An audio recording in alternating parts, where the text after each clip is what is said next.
as I was saying, I used to go above and beyond right out the gate. Yeah. So after my first relationship, I wanted to just take girls out. Like I wasn't even looking to have sex. I just wanted some companionship. I wanted to just go to jazz clubs, and I wanted to go to events, and I wanted to just go have. You wanted to do adult shit. I wanted to just be an adult. Yeah. That's exactly what I wanted. I get it. And so there was this girl, I'll never forget, there was this chick that I took out right after my relationship. It was my cousin's friend. And I said, yo, set it up. I'm in dire straits. I need it. I'm like, it's crazy out here. I need it. I was away at college. I just started bodybuilding. I wasn't getting any ass. I was like so focused on the bodybuilding that I just needed to focus, and I had to have that like distraction at home. So when I'm at school, bodybuilding, and it's prep life. But when I can come home on the weekends, I can hang out with the significant other, this and that. Nice and regimented. Exactly. So she sets it up, and she lives all the way out, like Nesconset area. Oh, God. So I'm like, all right, cool, whatever. Bad experiences with Nesconset, but go ahead. We both do, I think. So she goes, sorry, I'm just jacking up Jamal's gain because he's a smooth-ass talker. Yeah, listen, velvety. I ain't even trying to be, but I guess, hey. Panties are dropping in cars right now as we speak. So she goes, yeah, we'll go to this. I would love to go out with you. Blah blah blah. Cool. So I come home for the weekend. I get the car detailed. I go, all right, I'm gonna come pick you up at your house, and then I will bring us to the restaurant, and I'll come back and drop you off. Cool. Good date. I drive. Listen, that's chivalry. But wait, is not lost. It gets better. This is good. I drive out to her house, pick her up, and I go inside. I have flowers for her and her mom. Oh, you doing it crazy. Yo. For mommy too? Mom too. I was ready to go. So, and once again, I wasn't trying to get ass. Like I wasn't trying to sell myself as like anything I wasn't. I was just being super respectful, and I just wanted to put my absolute best foot forward. Of course. So then, take her all the way over here, from Wisconsin all the way over here to Toku. Yeah. I was already friends with the owner of the restaurant. Toku. Walked in. Oh, Mr. Rizzo, we've been expecting you. How you doing, miss? Like this and that. Super, the matron like comes up. He goes, can I get you guys some drinks while we prepare your table for you? Super pimpish. I felt like Goodfellas. Yeah. They bring the table out for him. Yeah. And we eat dinner. We're having a good time, good conversation, talking, blah, blah, blah. Time to leave. I drive all the way back out from fucking Roslyn, all the way out to Nesconset again. I drop her. Bro, I got a kiss on the cheek. I sat there and I was like, what the fuck just happened? I'm not expecting you to tongue my face off, but I'm at least expecting just to give me a peck. Give me something. Nothing. Bro, after that, I was like, after that relationship ended, and then after that date experience right after, I became jaded, man. I was jaded. I gotta be honest, I'm still a little jaded. I could see that. So I remember, like I'm like a lone wolf. So if I decide I want to do something, I just go and do it. I don't really ask people to accompany me or anything like that. So for a very long time when I was younger, I just would, I bought a Zagat book and I would just flip open the pages.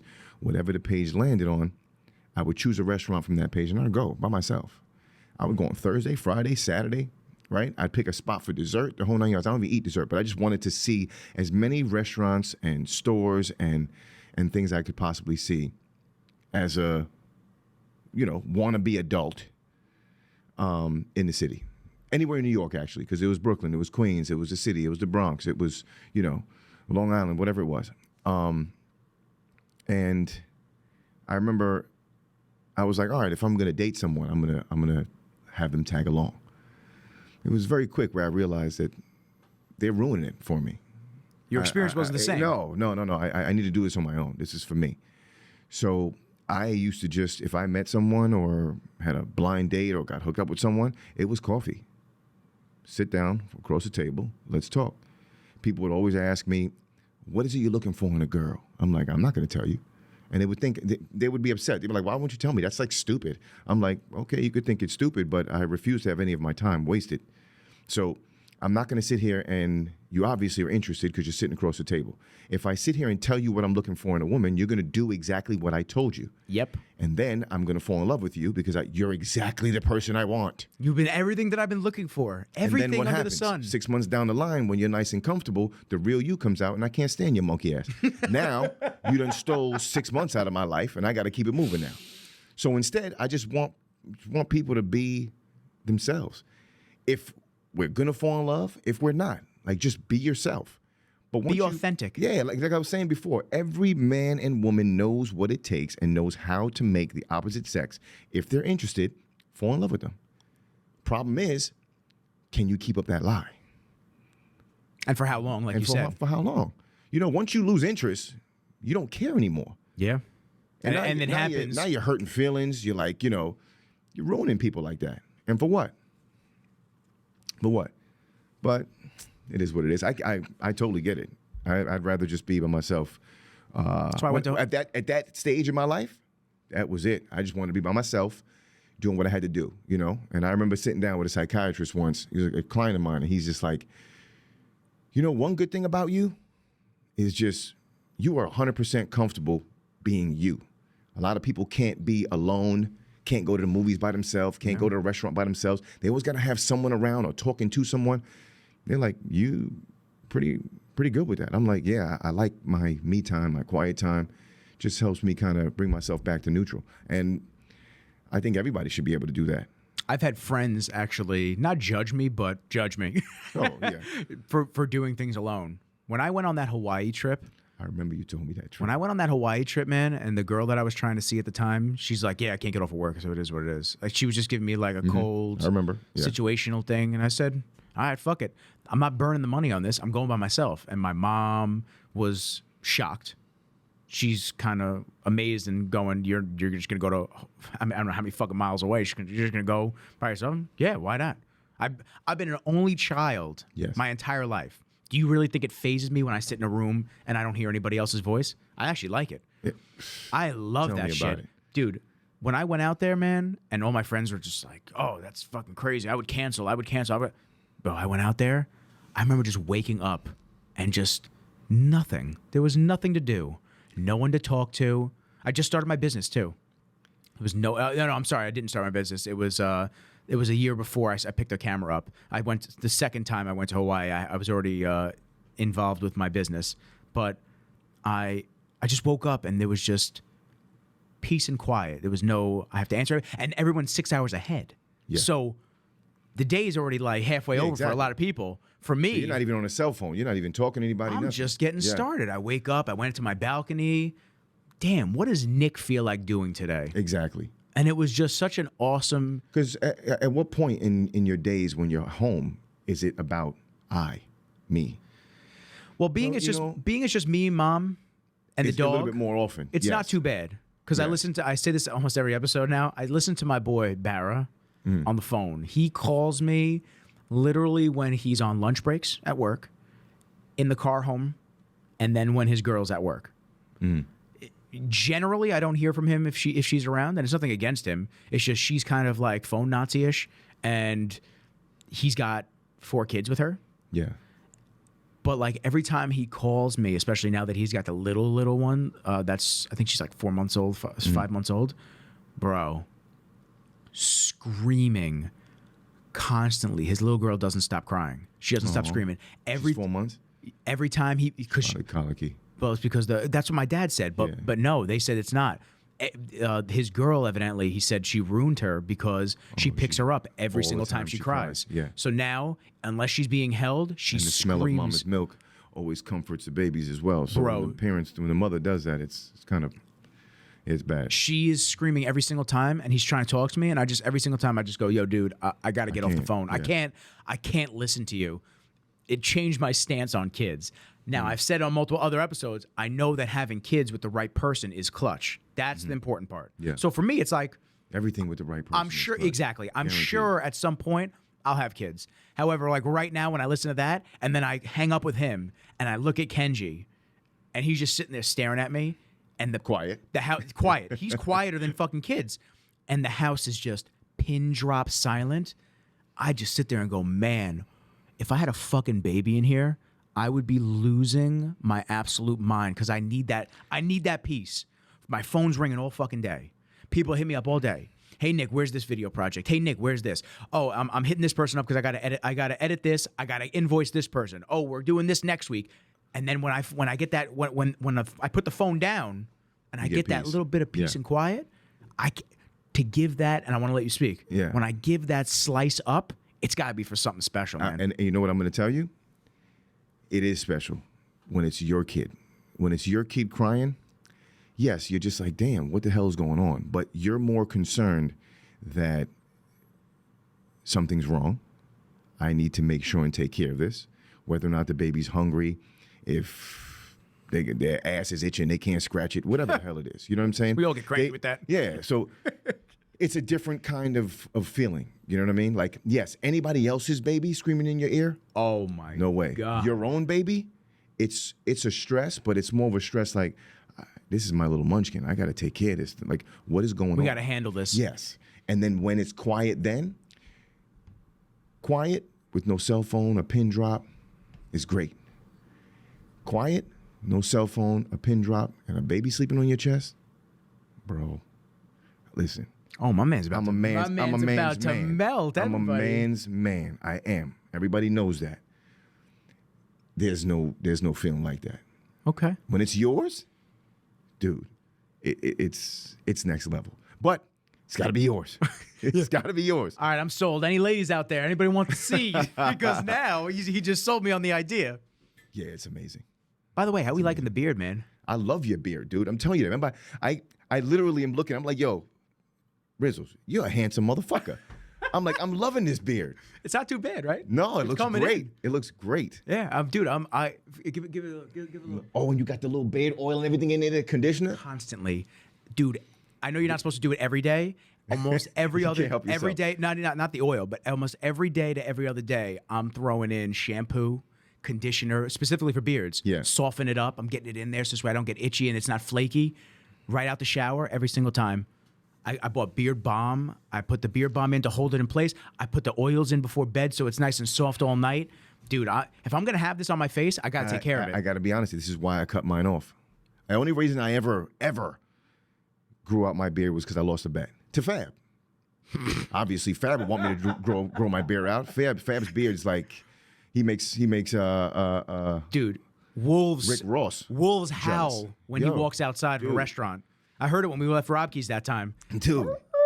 Exactly. I was like, what the hell? His beard is dope. But he was like, yo, I lost a bet. I had to grow my beard out. And I was like, wait a minute. So you telling me I got to put conditioner in this? Oh, yeah. I got to put beard oil. I got to put balm. I got to pick it out with a certain kind of pick. I said, And I cut this off. I don't even put body lotion on, dude. Like, I'm out of here. It's too much upkeep for me. I hit it with the boar's head brush to keep it to get all the wooden brush. Yes. Yes. With the hard bristles, gets right through it, man. Yeah. Yeah, dude. Looking good. It's not Looking too good. bad, man. I don't know. No, Listen, I think it's gonna fit you perfectly. I think so too. Like once I get a little leaner and the face gets sunken in a little bit, Beard grows down a little longer. You're all set. yeah. And then I trim the sides up so it's perfect. Telling you. Perfect on sides. That's it. Summer 2022. Telling you right Nick's now. about to find queen. Like, what did I text you the other day? I'm telling you right now, when your beard is like that, What do you say? fuck Tesla and all that. I'm investing my money in Huggies because these bitches' panties gonna be wet like diapers. You understand me? All because of you and that beard. I need that endorsement. I need it right here. Huggies. Go squeeze out your Huggies, mommy. Ring them out. Exactly. Ring them out right over the balcony. Yo, dude. I love it. I'm glad to have you back in. Oh, I couldn't wait. We're back in the back cave. I could not wait. This is what we're doing, man. I know about time. it's been a couple weeks now, and Yeah. fucking crazy traveling for me and just running here. around. You've been Florida back and forth. Yep. You might as well just get a private jet at this point.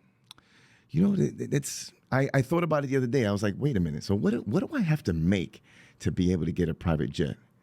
And I was like, until then, I'll sign up for Clear. Have you Just walk through? Have you looked at private jet? I haven't. I know the private jets are like what, 15,000 a clip. I'm gonna get you right I was here. like, that's a lot. Let's see. I think it's something like that. There's actually an app that lets you. A client took me to Vegas on a private jet once. I think he mentioned something about 15 grand. Flying private, sick, man. I like it and I don't like it. The plane's a little too small for me, so you feel a little bit. You feel everything. Yeah, and I don't like feeling that. But you get there faster. Yes, you do. Let's see. Flying private, New York to Florida. Let's see what this costs. I butchered 99% of those words on that typing, though. I would love to know. A light jet. So light jets provide some of the best prices as they are fuel efficient and can carry roughly 6 to 8 passengers. So you're going down to Florida solo. It's just me. All right. So it's anywhere from about 10 to 13,000. Yeah. Okay. So now, what if we split that with 6 people? Let's say Oh, it would light be end? nothing. Then you know, Be nothing. a couple G's. So how about we got to find 6 people to move down to Florida with me. Me, you, Fab, Fab. I've been talking to Fab about it. Dylan, my boy Dylan will move. Big Baby will do it. Okay, there we go. He'd already moved, but he'll jump on a flight. So now a guy like him, he's a large man. Does that equal 2 passengers? 2 passengers. All right, so he pays I don't two. want to ask any questions. He pays 2 fares And no luggage, because that dude traveled like he's a woman. Oh, does he? Oh my God. He's the one coming to the strip with the Louis V bags. If you He's see me stacked. getting on a plane, you're like, yo, are you planning on? Wait, are you just going for the day? I literally have a Duffel. book bag, and the book bag, majority of the book bag, is my neck pillow. That's it. I travel light. Him, nah. He got 2 bags to put in, 2 carry-ons, a book bag. I'm like, my man, everything Louis Vuitton. I'm like, yo, dude, you too much, bro. That's extra. We don't need that. You too much. No, it's a lot. That's too much. I can't do that. But you got a lot of shit, I guess. I don't know what to say. I'm just like, dude, don't ask me to carry shit. What you're going down to Miami, right? That's where you've been working? I've been going to Miami, trying to do some things at 11, but I'm looking at gyms trying to find some clientele out there too. Cool. Yeah. And then you've been going every week or every other week? Pretty much every week. Shit. Are you going again this week? No, I can't go this week, and next week might be a problem. I might try to go in between for a quick little. Listen, I'm not gonna lie, man. but- Maybe next Florida trip, I'll come with you. By all means, I'll come fucking through. come down with you. We'll go together. Come through. We'll do some shit. You know what I want to do too? wanna We got to get- film. I want you to come down when I have the when we have the rest of the intensity products, because I found a great kitchen, beautiful light, everything, and we could do some videos making the drinks and all that good stuff. Cool. Yeah, you Which can make some money. We'll have a good time, and we'll chill. which elaborate to the people. Intensity Labs came out with a new line. Intensity Labs, We gave a new hint to it line. last time when I said the greens, but like, Yes, what's the full Lifeline. line? We have collagen. We have the greens. We have a multivitamin. We have a test booster and a cleanse. So we're gonna have 2 lines: a performance line and a lifeline. And it's booming. We're waiting for a couple of products to be finished.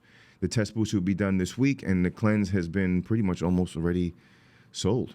Love that. It's going great. That's fantastic. So, yeah. So the cleanse, what is that? It's just to wipe you out. Yeah, clean you out. It's How not gonna often hit do you take like that? a laxative.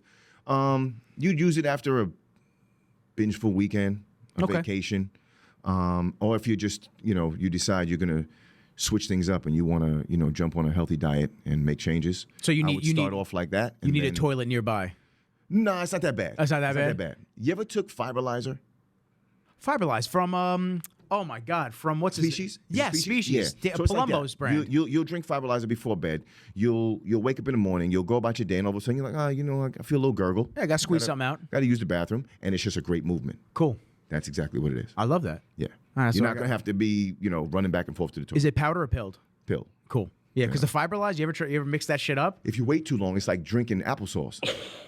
Like thick applesauce, dude, the chunky type. Yo, You got to chew it. When you got to, if something's a drink and you got to chew it, dude, it's a little too much. fucking brutal. Yeah. I used to have that on prep. I used to have Fiberlize on prep. Mm-hmm. And man, I would gag when I would have to drink that because you try to mix it up and it just wouldn't mix. So then you're just Yeah. like literally, like you said, perfect example, chugging Drinking applesauce. sludge. Applesauce Exactly what it is. sludge. It was Yep. fucking gross. But I'll tell you, man, I felt great in the morning. Oh, yeah. Flavor It was pretty works. good. Flavor was pretty good. It works. I fruit punch Tell me one. it's chewable. Like, don't gas me up like it's a beverage. Yeah, don't make me 'Cause think it's that I'm gonna definitely have this not. smooth Like, little beverage eat it drink with a spoon. I think I blended it one time and it really sucked because it got all congealed. Yeah, that's too much. Yeah, it just whipped it up too much. That's too much. But yo, on was today's too much. topic though, Yes, man the fuck up. man the fuck up in life and in the gym. And in the gym, I'm sick this- and tired of all these things I'm hearing and I'm seeing. And, I don't want to sit here and just pick on people, but I have to. I just can't. I just listen to people in the gym talk. And sometimes I ask myself, I'm like, self, so should I say something to these people? Because they look at Ronnie Coleman, and I'm talking about in the gym. So there's a lot of bodybuilders in there. Guys that are striving to be bodybuilders, and looking at Ronnie Coleman, they're looking at Arnold Schwarzenegger, they're looking at all these bodybuilders, and I'm like, all right, well, you guys are sitting here trying to find the easy way out of everything, not only in the gym but in life, and it shows because you'll come in the gym, and the new phrase is stimulate, don't annihilate. Now, okay, I know some people love that. They want to, run with that because it's the easy way. It's the new cure-all pill, right? Everybody's looking for the pill to do it all, right? Or just that one-stop shop. No, that's not what it is. I'm sorry. Let's take a scenario. If you clone me and I'm in jail, okay? Cell 1, cell 2, both Jamals. You get one Jamal that wakes up in the morning and says, I'm going to do 10 push-ups a day to stimulate my pecs, my shoulders, my triceps. And then me, Cell B. Cell 2 is me. I'm going to do push-ups till I cannot move every day. When my years are up, when our years are up and we leave, whose chest is bigger, stronger, has more endurance, more hypertrophy, power, everything? Everything. Is it the stimulating? Is it cell number 1 who just stimulated but didn't annihilate? Or the person that annihilated their shit? I'm going with cell B. Cell 2. It's just common sense. Yeah. Right? Yeah. But guys just want to come in the gym, touch some things, and leave, and think that this is what bodybuilders and everybody do. If you look up to people like Ronnie Coleman, who's talking about, it's time to bleed. Yeah.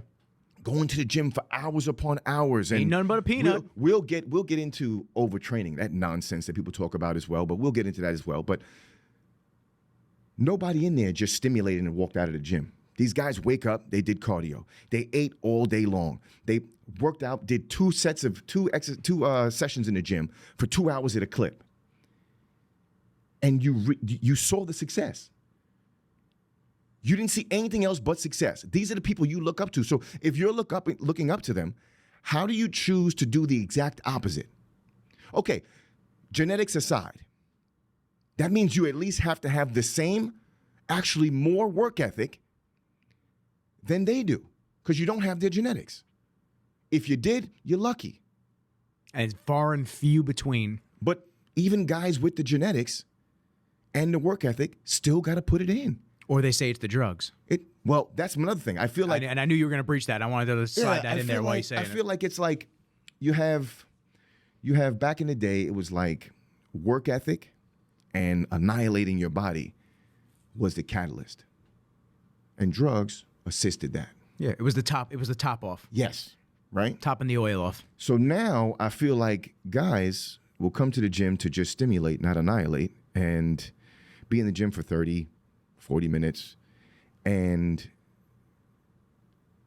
take 10 times the amount of drugs to combat the work. The amount of times I've heard guys, I'm not going to bring up any names or anything like that just because this is their just keep profession, it neutral. but yeah. I just double up on this. I take more of that. I'm like, what the fuck? What are you talking about? Sounds like dude? a good way to kill yourself. Exactly. And I'm like, come on, dude. That's not the answer. Like, what the hell? So instead of working hard and annihilating yourself, you're just going to take more drugs, right? But that's not what the people you look up to did. So where is this coming from? Is it because our society, the millennials, are just like, everything is just given to them very easy? Like right now, I need instant gratification, so I have my cell phone. I can go and now I get Amazon Prime where I'll have it tomorrow. There's no waiting. There's no putting in real serious effort. Everything is at fingertips, at the touch, right? Yeah. And you got that instant feeling of gratification. You put right? a girl puts a booty pic up, she gets 500 likes. And they look for the likes. Yeah, of course they do. People don't realize it's a drug. Yeah. That's letting out dopamine. I turned off the comments. I turned off the like counts on all my photos now. And it's not even because of any particular reason. It's mainly just because I don't need that. Oh, Nick only got 90 likes on that picture. Yeah. Oh shit, he only got 50 on that one. Oh, he got 500 on that one. Got all the dope he got shit. that. Yeah. I don't need that shit. Yeah. I don't fucking need it. Like Andre said it best, honestly. If I didn't need the notifications because of my job and getting back to people and commenting and shit like that. Like when you guys throw a picture up, I want to make sure we get the of algorithms course. right, and I'm commenting right out the gate. But like Andre said it best, he's like, I'm not a slave to the phone. Like I turn my notifications off on my Instagram. I got to be honest. I understand the necessity, the need for it, but I dislike it. Yeah. I'm not a fan of the phone. I'm not either, man. I'm not a fan of technology to a certain extent. I know it makes certain things easier, but just like I was saying before, it's releasing dopamine in your brain. It's the same thing like alcohol. It's the same thing drugs. It's Heroin. It's what it does. Yeah, and they do it very well. Why do you think the algorithm? It's actually a proven thing. Why do you think you get more? So they'll show your post to more people right out the gate if you close out the app right after you post a picture and don't open the app for a while. Like it used to be that like the second somebody comments on your photo, comment back to them, like it. Engage instantly. That still works because the algorithm then takes in effect. Not only does it take in effect how many people like your post within a certain amount of time frame, but it also takes into effect how many people save your post, how many people share your post, and how many people comment on your post. But the other thing that people have found out is if you close the app and you don't interact with Instagram, your post will actually get shown to more people, so the notification pops up, so you get back on the app. Yeah, exactly.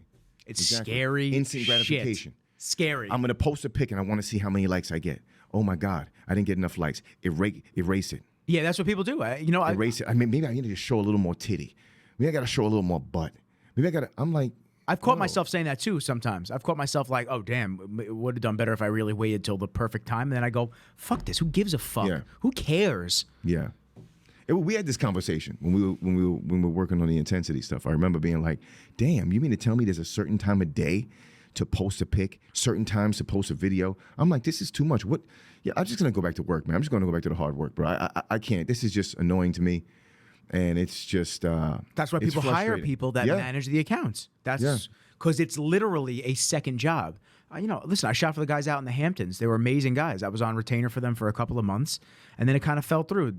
They got too crazy with shit, and then they weren't really posting what we were doing. And I explained to them, I said, guys, I can give you the most fire content in the world. If you're not going to post it, this is correct.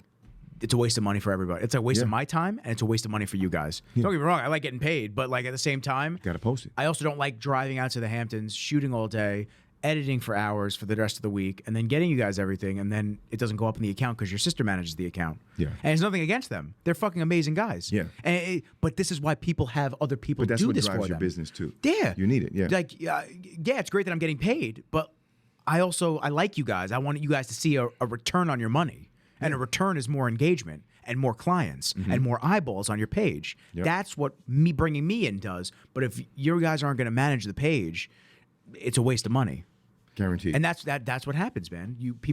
Business owners realize, like, oh shit, I have to be active on Instagram, Facebook, Twitter, Clubhouse now with the fucking chats. If you do a podcast, I haven't gotten to edit all the shit lately. Yeah. Like I just got Andre's video up yesterday. I got our video up the other day.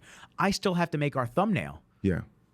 I shot all weekend. I got to get those edits done.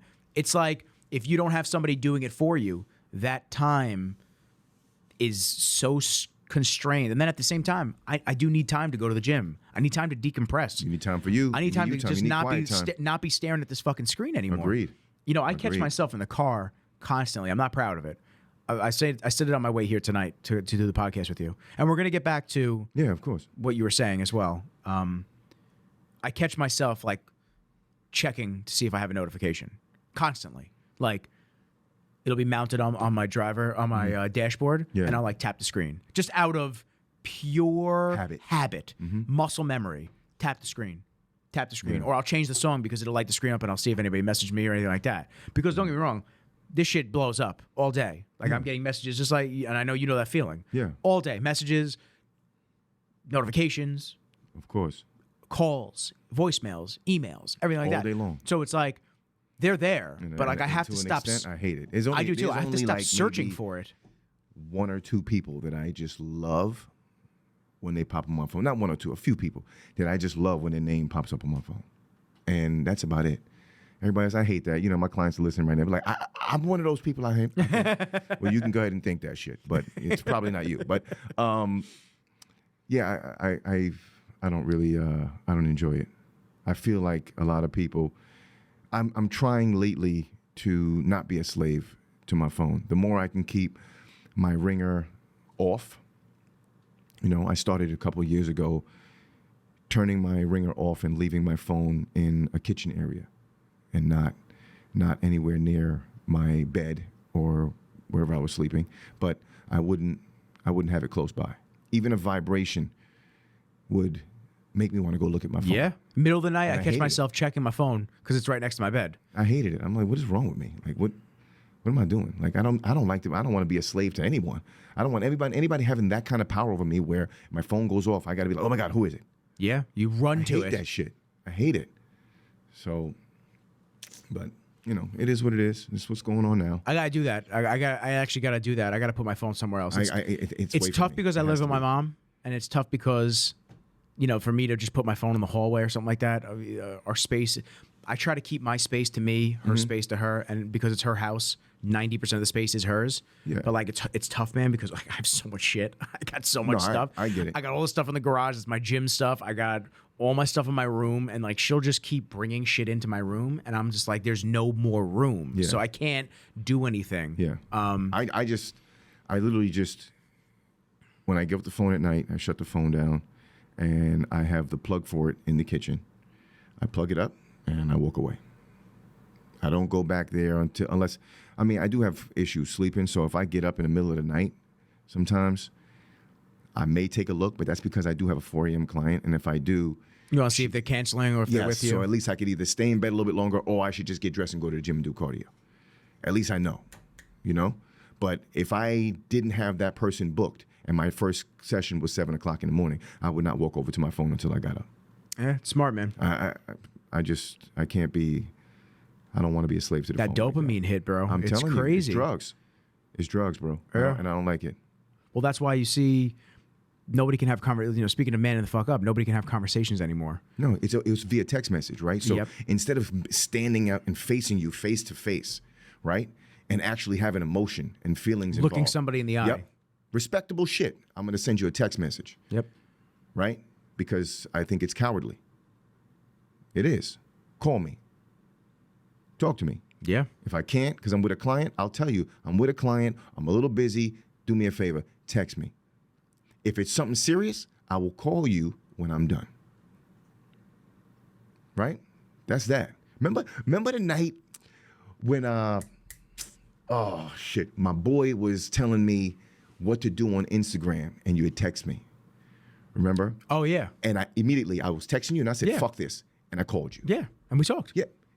Like this. If we waited to go over text message, you know what I'm saying? Yeah, you don't get the And emotion. it's and you don't not get formal. Yeah, it's not formal. You don't know what I'm feel the saying? vibe. You don't like hear each other out. Exactly. You know, there's so many times where there's like a miscommunication, whether from friends, whether from girls, love interest, whatever it is, where, hey babe, you want to go out? Yeah, I don't care. It's like now you're sitting there, you look at you don't care? You don't care. What The don't you fuck? care I'm about? spending money on you. I'm Fuck trying outta to like here. see you. I'm trying to, but like really, she's just like, yeah, I don't care. I would love to. Like, Yeah, and you it's just a you don't hear nonchalant that thing. that Yeah. octave. You don't hear that. Dude, they're training us to be I know this is getting way off topic No, of man of the fuck up, machines, bro. but they're training us to just be such unconnected, Exactly. straight. Emotionally- Quarantine was emotionless. one of those precursors. I had so much social anxiety coming out of quarantine, and I'm a very confident person. I have zero problems talking to anybody. I don't give a fuck if you're the richest man in the world or if you are the poorest man or woman in the world. It does not matter to me. When we stopped quarantine and I started going places, I would get like Anxiety. tingling anxiety in the middle of my chest just being around a lot of people. It wasn't because I was worried about getting sick. I don't give a fuck. I wasn't worried about that at all. It was just like to be around people again and just have all. I've never been like that. It was a weird sensation for me. Yeah. All of these things, the Netflix. And then they switched it up so this way you can't go to the movies now during that quarantine shit. Yeah. We'll start releasing them at home.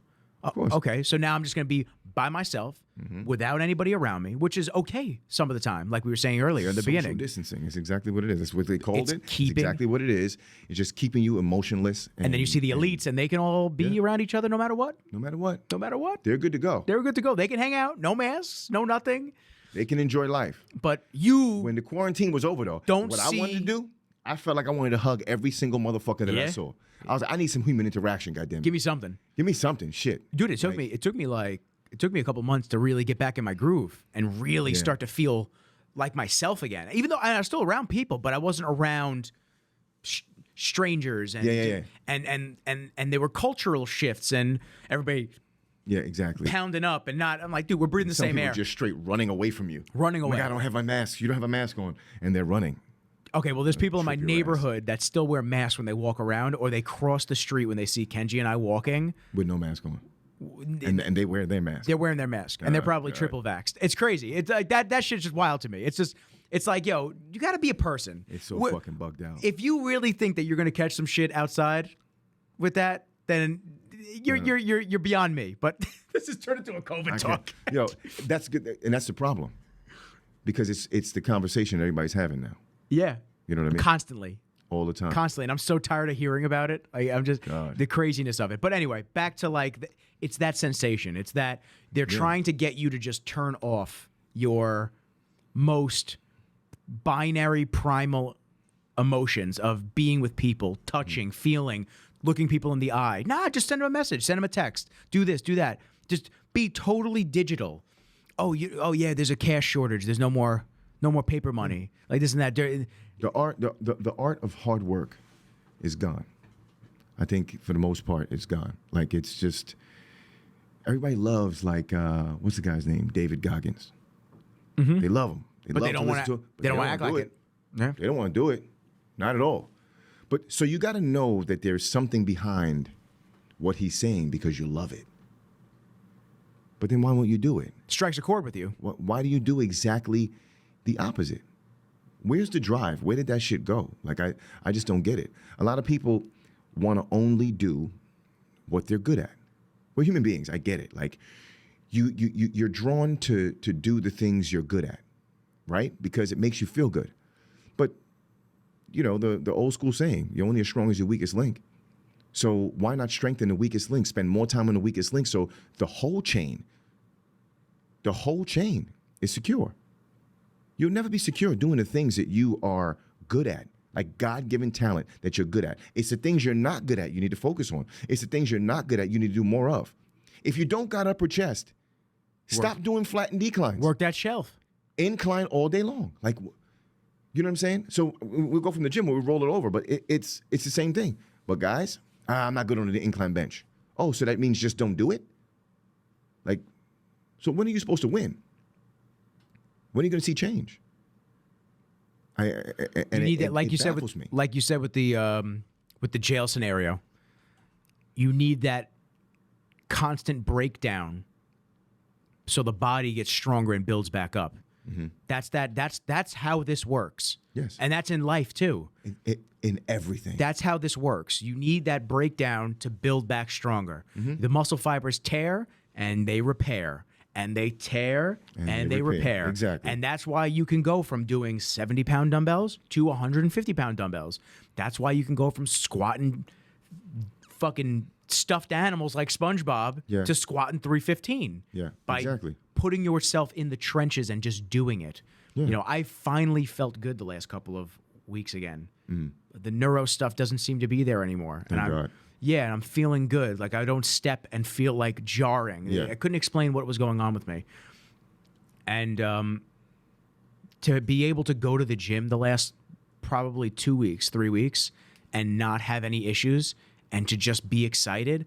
Dude, I picked up the 130s today. I was hitting them on flat after doing like 4 other exercises for chest this morning with my boy Dylan. It felt amazing. Dude, I was feeling like a fucking animal today. I was feeling like an animal. Yesterday, we were on the pendulums, not the pendulum squat, the Arsenal, the black one. The black one, yeah. That has the pads you get under. 6 plates on each side. Yeah. Squatting for 3 sets of, I think we hit 3 sets of 6. Yeah. Bussing it. Just feeling good. Great. And feeling good. That work ethic. It's hard work. That's what you have to do, man. I keep saying it every couple of episodes. I gotta lose weight, man. I gotta get back in, and this is my start. This is my start to, like, now I feel good training again. Now I'm back in. Now I feel that way. All right, now we're hitting cardio. Now we're getting back. We're gonna start hitting the nutrition again. were all in. Exactly. When I was competing, when I got ready for my shows, I didn't take drugs. I couldn't be more serious when the coach that I was working with kept saying, "Oh, well, it's a chemical warfare." And I kept saying, "I don't give a fuck. I don't care. I'm doing it naturally. If you don't want to work with me, I'll find somebody else." And no, we got you. And he got me in shape, but he starved me. And I would look like a fucking string bean when I got on stage because he didn't know how to work with a natural athlete. Yeah, exactly. But I put 180% in those preps. I dieted for 23 fucking weeks. And I look at people that diet for 12 weeks, take a ton of gear, and they're bitching during and their they're prep. complaining the whole time. And I'm like, nobody dude, told you to do this show. Do you understand how hard this was for me? You have Exactly. no idea what it was like to have to be natural and do this the natural way. Killing yourself every morning with cardio. Diet. Immaculate. No extra thermogens or burners. It's all you. How intense you're bringing it every single day, that's what you're getting out of it. And 100%. And my work ethic was unmatched during that time. I actually look back now and I go, I don't know how the fuck I did it. I have no clue how I did it. It was because you told yourself you would. I told myself constantly. There's a difference. Like there's people out there who want to do shows and compete just to say they did, right? They're doing it for, once again, the likes. They're doing it for not the real reason as to do that, right? So here we go. You're going to complain the whole time. The whole time. I remember 2 days before my first show, I remember one of my boys had just did a show and he won. And he's like, "Jamal, like, are you seriously about to just jump on stage without really doing like a full-blown prep?" I said, yeah, I kind of live this life, man. I'm going to just go to the sauna, pull some water out, and I'll be all right. He's like, "Yeah, but you don't take shit. They're going to smoke you on stage, bro. Like these guys, you picked the biggest show on the East Coast to go to for being a national qualifier. Like don't do that show." I'm like, "A show is a show, man. Like I'm just going." Why am I going to do an easy show and bitch out? For like, what? I'm going in to go in and go compete. ahead and do this. He's like, "Are you taking this?" I said, "No." He's like, "Dude, don't do it. You're going to embarrass yourself." And I was like, "All right, whatever." Now, deep down, I said to myself, "So I've been training people for how many years? God, please let me win something." Because if I don't, I feel like everything that I've been preaching for this 25 years or so is going to be in vain. So I'm going to sign up for every division, and hopefully I do well in one. And I went out there, clean as a whistle, and did my thing. How'd that turn out for you? All I remember, I won. Yeah, there you go. Everything. So it goes back to people being like, "Oh, well, how did you feel?" I was like, well, if I tell myself I'm going to do something, I'm going to do it because I'm doing it for me. When you're doing a show for everyone else, yes, you're going to feel tired. You're going to feel drawn. You're going to feel hungry. You're going to be like, "Oh, I just want a cheat meal." Guys are asking me for diet plans and shit like that. And they're like, "Yo, Jamal, there's nothing on here about a cheat meal." I said, "You think you deserve it? I'll tell you when you can have a cheat meal. I'm not writing on your fucking diet plan a cheat meal. You're not getting a scheduled cheat meal. You get a cheat meal when you deserve it. When you've worked hard enough. When you deserve it. Stop this bullshit. Like you hearing people talking about cheat meals and refeeds and you feel like you deserve that. You've done nothing. You don't deserve shit. Bust your ass for a little while. Let somebody else tell you what you deserve. Don't come in the gym and, the first time client, "Oh yeah, you can put on 2 plates on the bench. I usually can get it for like a few sets of 20. I'm like, "Cool." Now, if you just shut your mouth and did 4 reps for me, I'd have been happy. But now that you told me you could do 20, I want you to do 20. If you do anything less than 20, now I hate you. Now I feel like you're a fucking idiot and all you do is talk shit. Right? So how about you just shut your mouth and do what you're supposed to do? Do it for you, not for everybody else. Don't try to fucking, turn me on and tell me you're doing 3 sets of 20. Bitch, I don't care. I don't care what you're doing. You understand what I'm saying? Because now when I'm asking you to do it, you can't do it. Right? Yeah. So what's up? But people, they're doing the shows for all the wrong reasons. All doing it for notoriety on Instagram. It's like, I'm sorry. All they're doing is complaining. I didn't realize that you had to be 18 years old and step on stage when you're 19 and then get pissed off and have and do a vlog about how you weren't ready. It's like, well, I don't know. Maybe you were going against guys that have been training for 10 years. Maybe you decided to just try and do a prep for 16 weeks and thinking, it's a piece of cake. I'm going to take mad gear. Have you ever seen And it's gonna be hard for the audio listeners, but like the video listeners, I'll put the video up right when it starts so you can watch it with it. Have you ever seen the Michael Jordan commercial, Maybe It's My Fault? Yes, I have. Okay, so this is the commercial that I watched maybe 1,000 times during that 23-week prep. And it just, it was a year after my long-term relationship ended. I was just feeling super vulnerable.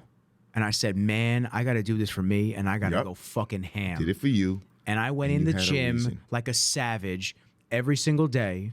I prepped my meals away at school. You see what pain led to? I almost tattooed one of his lines from the video on my arm. Like, that's how much I wanted to look down at it or look at it in the mirror and have it read perfectly the right way. So I just looked at it every single time I was doing a set and I felt fucking tired or shitty or whatever. I was like, there's my fucking motivation. Keep going.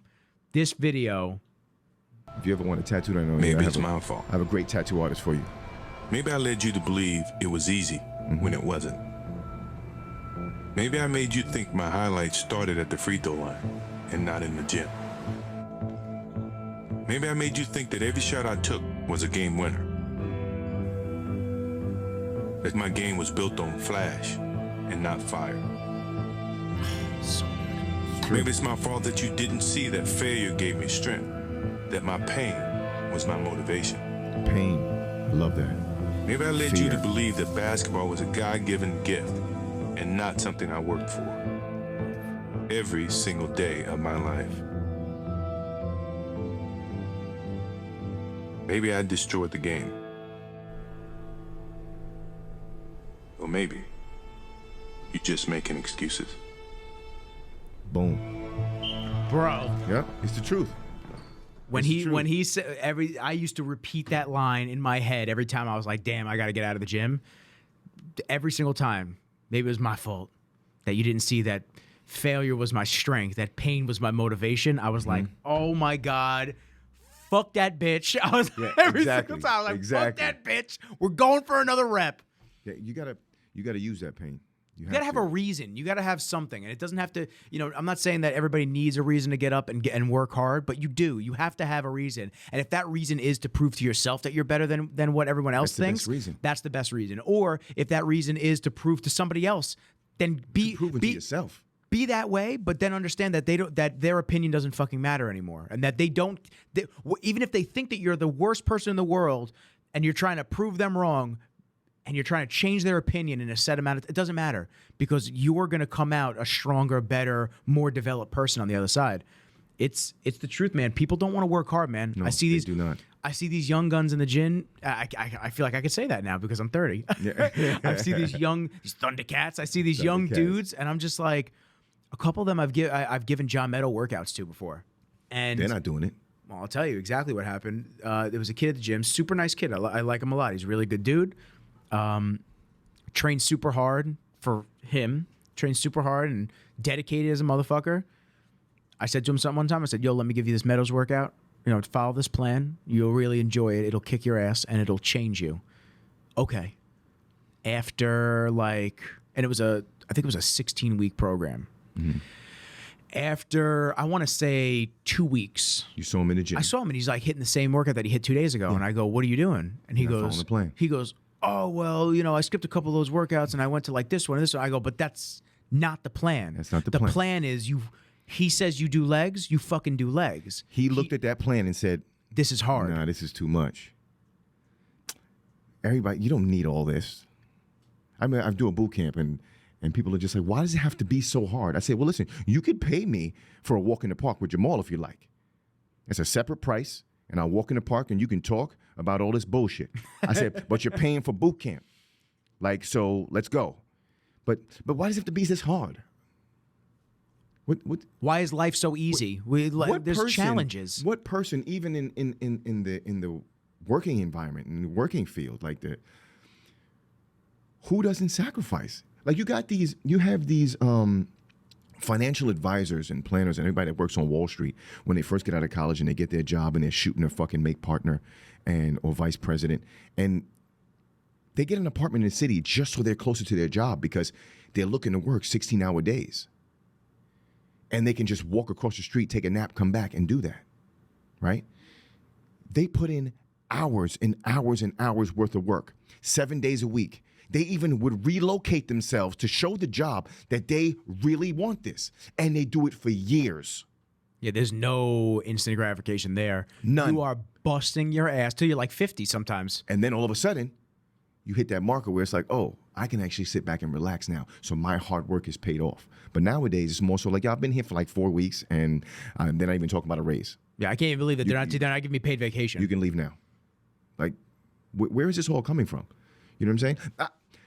Like, I'm having a hard time, right? Because I feel like I don't want to call it bad parenting. I don't want to say that. No. I don't. You could say it. But I feel like I know with me, I have to catch myself. I didn't have shit when I was young.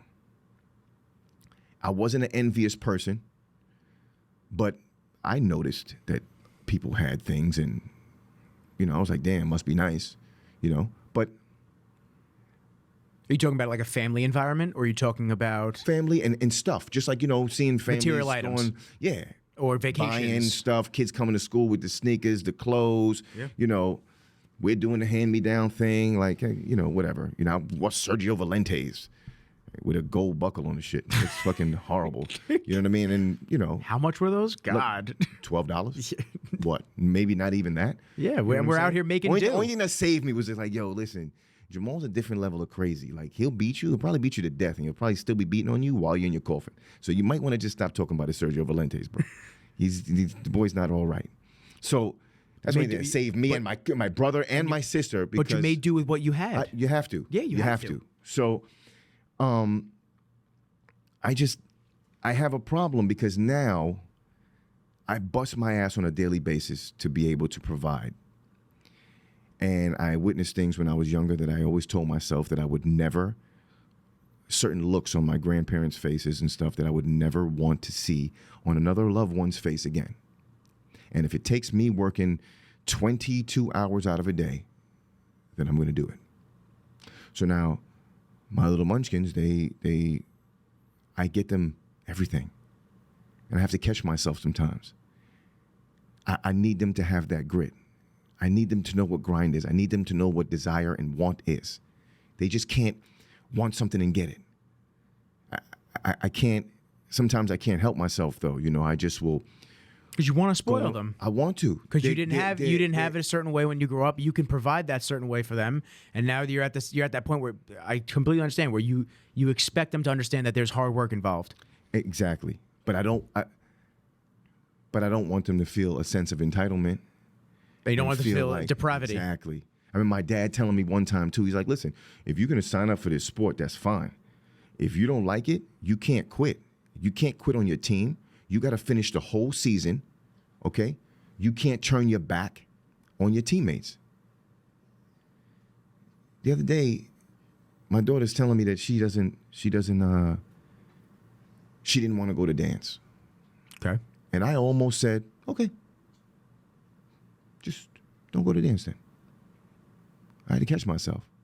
Like, no, you said you want to go to dance. So you got to go to dance. It was a makeup. I guess she couldn't go during the week because she was sick. So it was a makeup on the weekend. I was like, no, you have to go to dance. And she's like, but I said, no, you said you wanted it. And everybody's waiting for you. You guys are going to have some sort of performance. You got to kill it because Daddy Camera going to be on. Okay? So you got to go. Daddy's bringing Nicky Rizzles. You know what I'm saying? Yeah, we got everything coming. So I fight with that, you know? So sometimes I feel like I can't really get mad at parenting because I understand why parents want to do what they're doing, but I don't think we realize the detriment that we're causing. And it's all out of love. But you got to love them even more to let them suffer a little bit. Let them want a little bit. You know what I mean? I think the 70s and the 60s, late 70s, early 80s are just fucking these generations up. The kids, the generation that had kids, they're underneath me. They're like early 20s right now, late teens. That group, I don't know what is going on, but like you're saying, it's that entitlement because they grew up with everything at their fingertips. That Amazon Prime is right here when I need it. It's, oh, we didn't have to suffer and download our songs illegally on LimeWire and Kazaa. Like you just go on Apple Music and stream a song whenever you want. Yo, I don't even know if you remember this. Oh, here we go. Back in the day, my grandfather said, look, I have a tape recorder, okay? And I can't go out and buy you the new album that's coming out right now. So this is what we're going to do. I already know what you're going to say. We're going to take this piece of the cassette out. Now, this is a regular cassette. Maybe it could have been a biblical cassette. We're going to take this piece out of the back, and we're going to shove paper inside to make it flat. We're going to put it in the recorder, and every time a song comes on the radio that you like, hit the record button. I said, okay. And we record the music off the radio. And that's what we would end up, Grandpa? listening to. Well, yeah. Granddaddy Yeah. genius. Always making shit happen, yo. He turned shit to sugar, that's for sure. So I was like, oh, perfect. So I would always have these cassettes with paper towels stuck inside them and listening to in a cassette player. I didn't have a Walkman yet. Do y'all even know what Walkmans are? No, I have no clue. I have no clue. I had the first iPod. You had the first iPod? First iPod. I had Walkmans too, though. I had the Sony one. And then every time I'd be on the bus and it would go vertical, that shit would skip. And I'd be like, It would God skip. damn it. Wait, was that the disc player? Disc. Or? I didn't have a cassette. Oh, no, I had a that cassette. I was around when people still listen to 8-tracks. You Listen, know that, right? man, I just want to let you know. I forget. I think you're my age. You know what I mean? I'm telling you. I think you're 30 with me. Shit. Yeah, dude. I But- had the first Sony Walkman. I remember that shit. That was fucking A1, dude. And then every time that iPod came out, that first iPod with the click with the wheel, with the wheel that everything, goes around. and the 4 buttons across the top. Oh, Yeah. man. That made a world of difference. You felt so cool when I pulled that shit out. I was the coolest motherfucker. I was like, yeah, I got all my songs right here. I remember when I got that came Audio out. Slave. I got Black Sabbath. I got everything right here at my fingertips. I would look at people like, damn, must be nice. Shit. I was lucky. So my dad bought my affection when I was a kid. So, my dad was never a rich man. He was an iron worker. So he worked his ass off, his fucking dick off every single day. Inclement weather, no matter what, he always worked. And he was a bartender as well. So constantly working, constant. He did what he had to do. Did what he had to do, but because we never connected on a father-son level, he always paid for things for me. Yeah. And I would guilt him into it too. I knew I was a good salesman. Yeah, of course. I've always been a good salesman. All kids know what's up. So I knew what buttons to press. I knew if I said, oh, yeah, this new thing came out and oh, it's great. My dad would know, oh, if I buy it for him, he's not going to ask me to do anything else. Like he'll sit in the corner or he'll sit and play with whatever it was while he's at my house for the weekend. So that made me a different person growing up, looking back at that now. Mm-hmm.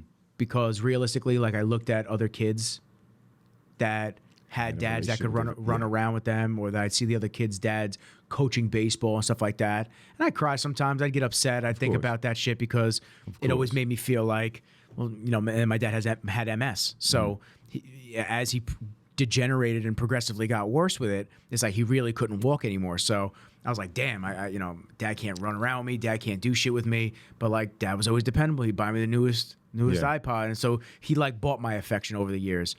So I always had cool tech. Mm-hmm. Up until that's why you're like this now. Yeah, well, that's why I keep buying myself. I'm confused as shit watching what you're doing, but that's why I keep buying the new shit, and I hear new processors, and I'm just like, oh God, give it to me now. Yeah, exactly. But yeah, so it's it instilled a very different personality in me, especially now. And then when I first was getting ready to drive, my mom asked me. She was driving me to my first job. I started working when I was like 14 years old. I worked at a cafe. I was a barista. And my fat ass would eat all the candy behind the counter. They'd pack the candy in these little containers, and they'd be like, yeah, just scoop some out, put it in a container, and just keep it stocked up throughout the day. Bro, they had the big-ass bag of just licorice. I'd be just killing just killing it. Like, what happened to this whole bag? Yeah, fucking people buying it. It's great. In. A lot of people came in. Licorice is a hot item today. I don't know where the money's at, but they came in. But she was driving me to work one day, and she just went to me. She goes, you're going to be driving soon. The next year, you're going to get your permit. You're going to be driving. What kind of car do you want? I said, oh, shit. Mom's about to bust me down with a car? Like, this is bless me? Yeah. And I said, Ma, I love your Audi. Your Audi's beautiful. I said, she had an A6, black on black. It was sick. Yeah. And she went, wow, howdy, huh? She goes, it's expensive. And this is your first real life lesson in your teens. You want nice things. It's time for you to pay for them. I love it. Shit, Mom got me. She got you. She baited you. She baited me. She brought you in fucking and got fucking- me. But you know what? It's the truth, though. Ever since It's the then, truth. and I want you to input, but ever since then, man, I worked at Best Buy. I worked at Apple. I worked for myself. I do it. People ask me, what do you want? I go, nothing. I buy it myself. Don't buy me nothing. Don't buy me shit, because I'm gonna feel guilty, like Oh I my owe God, you tell something me that you about bought it. me this. Bro. I don't want shit. Newest MacBook comes out, don't worry. Papa will sell his old shit and figure out a way to pay for it. So this way I can still do it all. New phone comes out, I want the new phone, I'll get the new phone. I'll be okay. I don't need you to pay for shit for me. Yeah, I have a serious problem receiving, accepting gifts. And I remember when I was young, I lied on my working papers to get a job because I needed to make some money the right way. And I got a job at a college as a lifeguard. I took the lifeguard test, everything, a year younger than I was supposed to because I lied on my working papers. And because a lifeguard was one of the best paying jobs for a kid my age. Yeah. So I was working, and I got a job that would have me work until 12:30 at night. And my mother was like, all right, well, is this, you got to be responsible. If you're going to take this job, like, you're going to have to do it. I was like, well, that's why I'm taking the job. I said, all right, then this is on you. I don't think you should do this. I think you should find a different job. You should stop playing sports. You should get a regular job. Did she not like the hours? She just, the way she looked at it was, I guess it was a responsibility thing, being that if I'm saying I'm going to do it, then if I'm saying I'm going to do it, then do it. But you're choosing something that's going to make your life hard. And I didn't care. I like hard. I like for my life to be hard. I don't want anything in my life to be easy. If it's easy, to me, I look at it like it's not worth it. It's not going to last. And it doesn't do anything for my growth. Less of a dying At breed all. right there. At all. Now, I don't care. Now, I'm not letting this derail the topic because I don't want to stop it. But think about that on the terms of the kids that are handed Bentleys when they're young, or they're Of handed all course. this shit. They don't Of course. appreciate Listen, shit. I always use this analogy when I talk to my clients sometimes. And I'm like, take a kid from the hood and a kid whose family is wealthy. Privileged. Yes. So this kid can afford all the best trainers, gyms, teams, and everything. And this kid's going to play stickball and play basketball at the park. Not fundamental, not doing well. And in not hitting fundamental speed sports. ladders and shit like No, that. He's just going through the definitely grit. not. And they work their way up the ladder, right? This kid gets his full scholarship because his father's an alumni of a college and actually donates money. So he gets a full scholarship to go play ball. Full for school. ride. This guy's a walk-on, but he loves the sport. So walk-on, he makes the team. He does the best he can do. Draft comes. This guy gets first contract, $1 million. This guy gets first contract, league minimum. Let's call it $250. Who's the successful one? Who does that money and what you just earned mean more to? People would think that it's the one that got the $1 million. Furthest from that motherfucker, because they're- you know 'cause what? they're- He already there's- got a trust fund. Yep. That motherfucker has money. He's wasted $1 million in his life. This one has nothing. Made do with nothing. And with this, he's thinking in his head, I got to buy my mom this. I got to do this. With this one, this guy's thinking, I need earrings, jewelry, a car. Rolly. Exactly. And that's the difference. That's exactly the difference. And that's exactly how I look at things when things are easy. We've had a lot of easy years as a society. The last Amen. 20 years has been a lot of easy years. Not easy for everybody, but easy in general. Yeah. And I can't things stand are easy. heating up because It was getting hard. easy living breeds weak men and Oh. weak women. Hands down. And that's exactly what this whole thing is that we're talking about, manning the fuck Hands up in down. general. And this is manning the fuck up for men and women. This is not sexual in any way, like sexist, where it's only for guys and it's only for girls. It's everybody. Yes. Man the fuck up, grow a pair of breasts or nuts, whatever it might be. Whatever it may be. Whatever you desire to grow. And go get that money. And go get that money. Go get that scholarship. Go get that fucking, go get the That's a food and fact. put it on the table. That's a because fact. we've had a lot of years of some easy shit, and it's about to get hard the next couple of years. And everybody needs to man the fuck up. And it's time to put your big boy and girl pants on and really think, how bad do you fucking want it? See, the funny thing is my cousin sent me this the other day, right? Whoa, did anybody see that? He just flipped his phone open? Flipped it. My man is so fucking sophisticated. It is crazy. It's a throwback, but it's a present. It's the present day. So my cousin sent me this. I'm trying to find it. I hope I didn't erase it. But it says, okay. Dear men, take your 21-day leave from work. Go home and tell your woman that you lost your job. Explain further that there was some serious issues and you had to use all of your savings. Spend the next 14 days, though, observing how she starts to treat you. And now discover who you're going to choose as your wife. Right? So now we're talking about big girl panties, big boy pants, whatever you want to call it. You know, you got to choose. You know, I could say the woman I'm with is one that will grab 3 jobs. I'll pick up the slack this month. And get to work. I know that. A lot of people can't say that. And it's sad. Because some people don't know how to pick up the slack. Some people don't know how to get out there and get gritty and get in the dirt and thug it out. Some people don't know how to do that. They're not taught how to do that. They've never done it. They've never seen it done. Right? They wouldn't even know where to start. And that's the problem. Right? So my little munchkins will be like, damn, you know, I don't see daddy. Daddy works like crazy. I want them to see that. I'm going to teach you how to work smarter than I did with the things that I learned along the years. But hard work is the catalyst, man. It is. And I think a lot of people just have not witnessed that, or did they not care to pay attention to it? But they don't even know how to address like loss or hard times or anything like that. You really got to be careful and bolt down the medicine cabinet for some of these people. Like, they can't deal with it. They'll just go there and just turn to drugs. They'll turn to alcohol, whatever, to just get a feeling of euphoria, a euphoric feeling. It's sad. Yep. Instead of just putting your shoulder to the wheel and grinding. I've had people that I know that I used to be really tight with, and then part ways, happens, grow out of each other, different directions. And then I would have friends of mine, mutual friends of mine, tell me that person was sending them pictures of a gun on the table and like them drinking just because life got hard.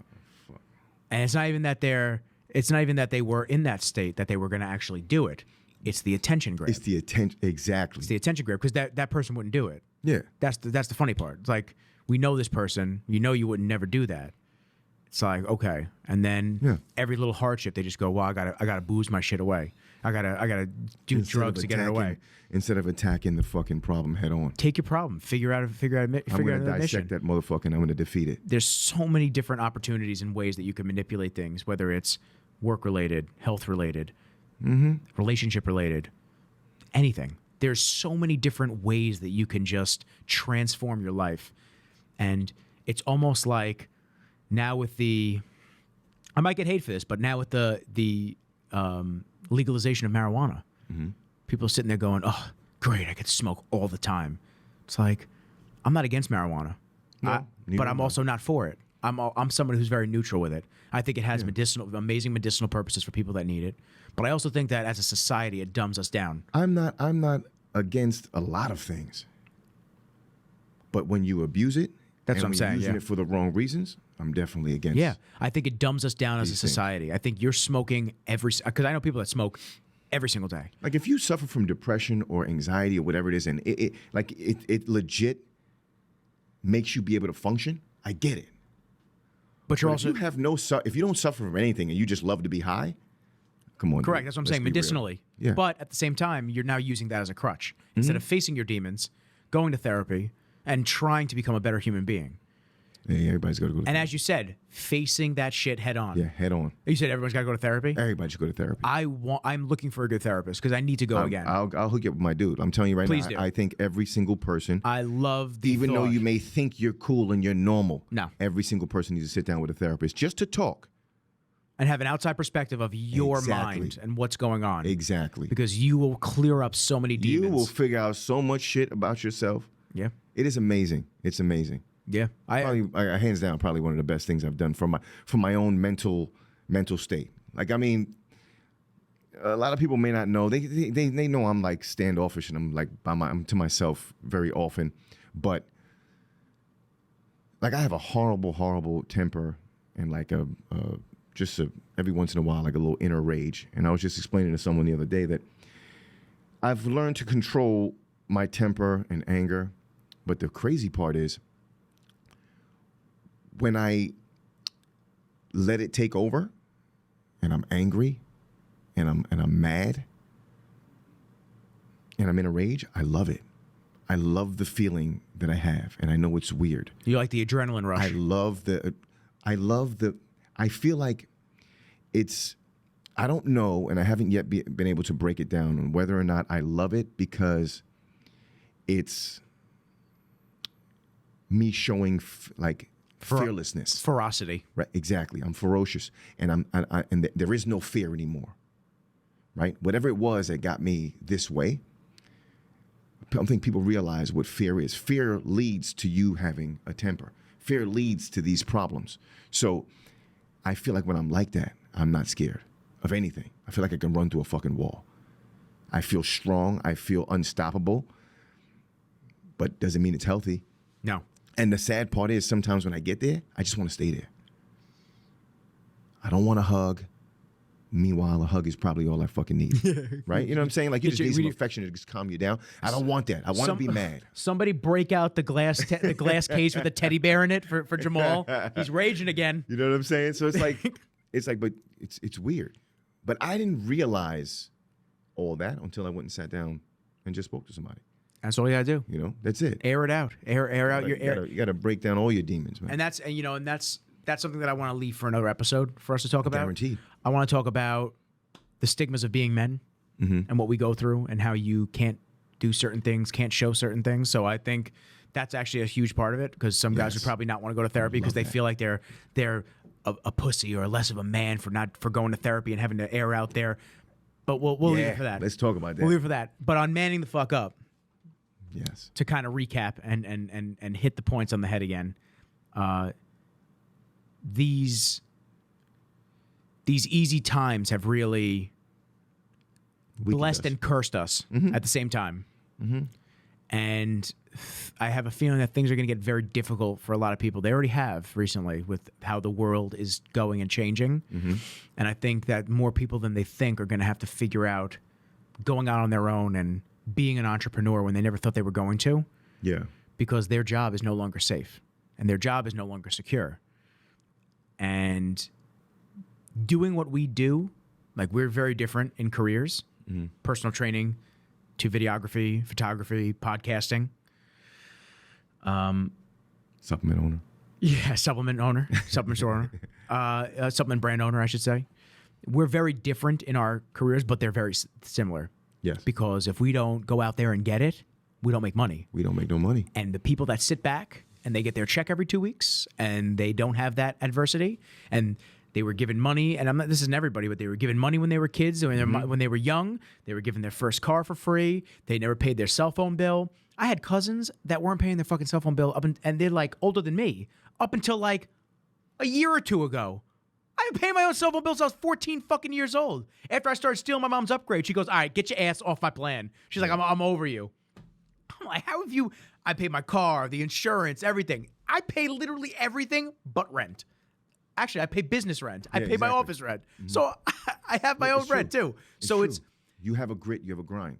I have a grind. People who don't have that, if that's taken from they've them. never experienced that before. And so when that cushiness of, and I'm not, this varies. It could be low, it could be high. When that cushiness of, let's say, $70,000 a year salary is either cut or is lost. gone. Yeah. And your job is no longer there. And there's no more pension. And now you got to figure out health insurance too. I used to get made fun of. You don't have any health insurance? Were you stupid? Nah, I didn't want to pay $700 a month on health insurance when I have student loans and I have business expenses. You have to prioritize. Yeah. But you don't understand that because your benefits are rolled in. It's cool. Good for you. But then when When that goes away and you now sit there and you go, shit, there's no check coming in every 2 weeks. Shit, I'm getting fat because I ain't hitting the got no gym. benefits. I'm not hitting the gym. I'm fat now. Oh wait, my health insurance isn't reimbursing my gym membership, so now I actually have to pay for the $400, and it's on me, and I have to go, and I don't get reimbursed for this.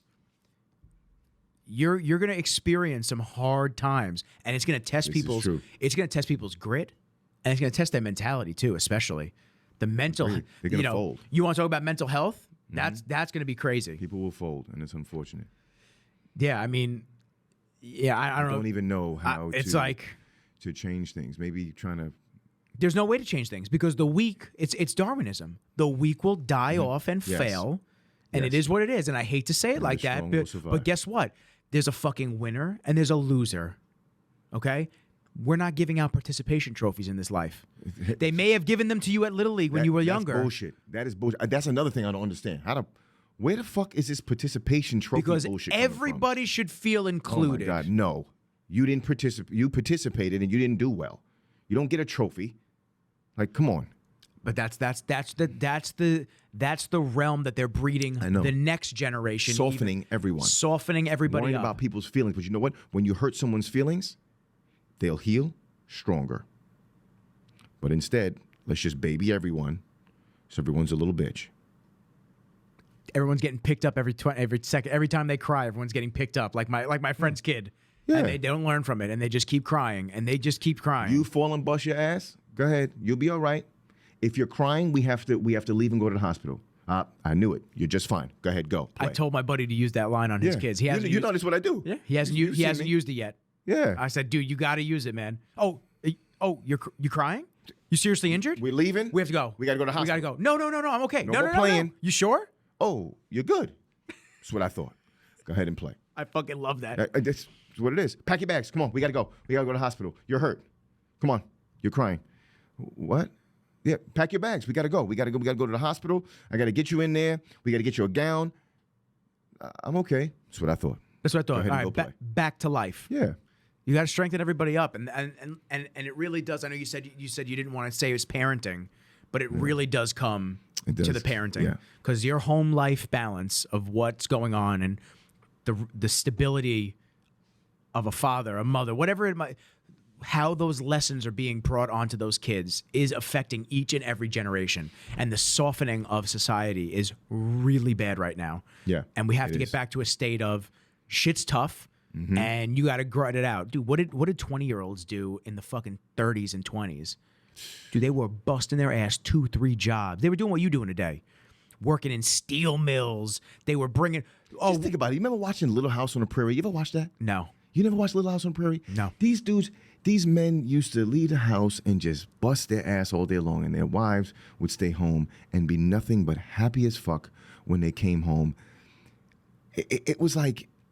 I mean, I know it's a show, but like back in the day, a lot of life was like that. Yeah. Hardships. Everyone worked hard.